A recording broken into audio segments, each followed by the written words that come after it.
Barry, I'm going to jump over to you, and then we're going to open things up to some of the audience here. For the future, what should every entrepreneur know so that they could take advantage of procurement opportunities? And how can non-Indigenous companies evolve and increase their own procurement practices as well? Wow, if I knew that, I'd probably be on the New York Times bestseller list. Well, I think thoughts for the future is we need to let go of the past for one. And one of my favorite sayings these days is regarding the 5% commitment is, forget the last 200 years. It's our time now. Now's the time for us. How you look at that's up to you. Getting back, whatever, revenge. I don't know. It's a huge opportunity. I can tell you that it's real. To give you an example, my department was 4 people last year. That's 23 people in that department now this year. So the federal government is making substantial investment in making it happen, making the 5%. And food for thought is there's so many successful Indigenous companies already, and I think Shannon touched on it. We're still less than 1%. Can you imagine, if we ever meet that make that 5%, but that's a floor, by the way, it's not a ceiling. Whoever make that 5%, there's going to be some incredible success stories along the way. And so that's something to be excited about. That, and what you're seeing here, the tools, the support mechanism, eQuo for the startup, and it's not like it was when I started, and we hear investment, and I hear Shannon talking about microloans. My investment was a tank of gas and hop in the car and go, and that was it for the next couple of years, because there was no such thing as going to a bank and kind of giving them this idea that, yeah, it's a brilliant idea, but so it's just not to replace this hard work, that's for sure. And so my thought is for the future is there's just so much. And that's why I'm excited, because right now it's pretty much up to you whether you want to be successful or not, because there's so many tools and organizations in place to help you along the journey, that if you show up, it's and it depends. And again, it's not measured by, like, I've never measured success by money either. It's never, I've measured success by, and as you change in life, grandkids and kids, and just family, and being able to be around them, because there's a lot of people that can't be around them. I think you touched Barry on other countries like Nairobi and places like, well, those they have different challenges. Um, and so, how can non-Indigenous companies involve and increase?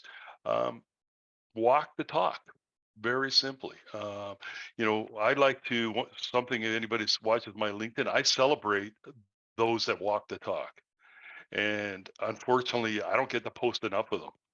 I'll post once here and there. Well, you know what? I would like to be able to, let's say, I don't even need to post them anymore, because that's sad in itself. That statement that I have to post when they celebrate somebody walking the talk.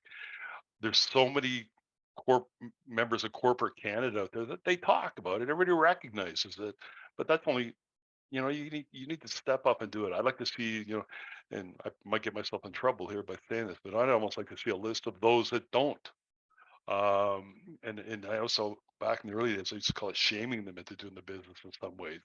And thank God we don't have to do that anymore, but we just have to be a little bit more, I guess, I was going to say diplomatic about it, but I really believe we need them to step up and walk the talk. And whether you're, here or, any in Northern Ontario, the first thing that organizations or corporations should do is look for opportunities to engage the local Indigenous community.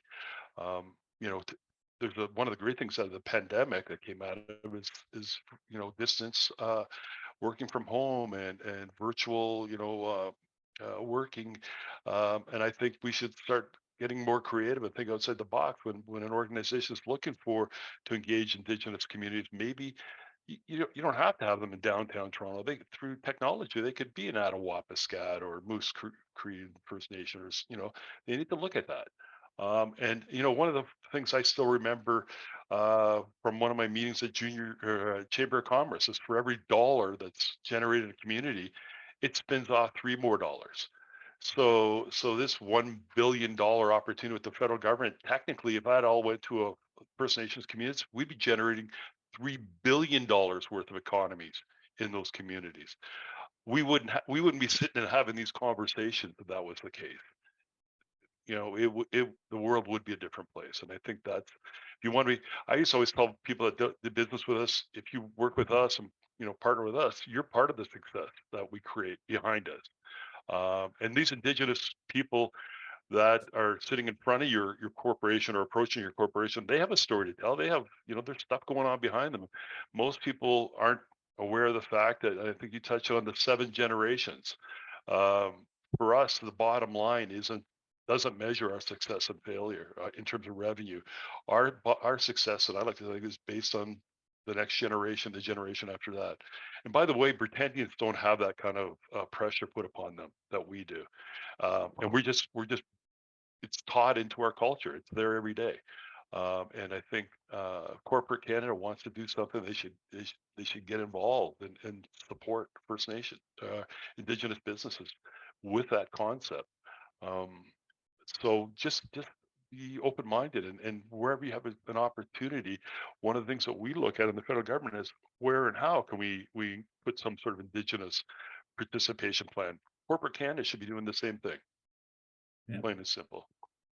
Well, and you know, I'll throw this out as a really good example. Every single person on this panel I've gotten to know. I've had dinner with most of the people on the panel. I've had personal conversations with everybody on the panel, and I didn't know anybody here prior. I reached out, and guess what?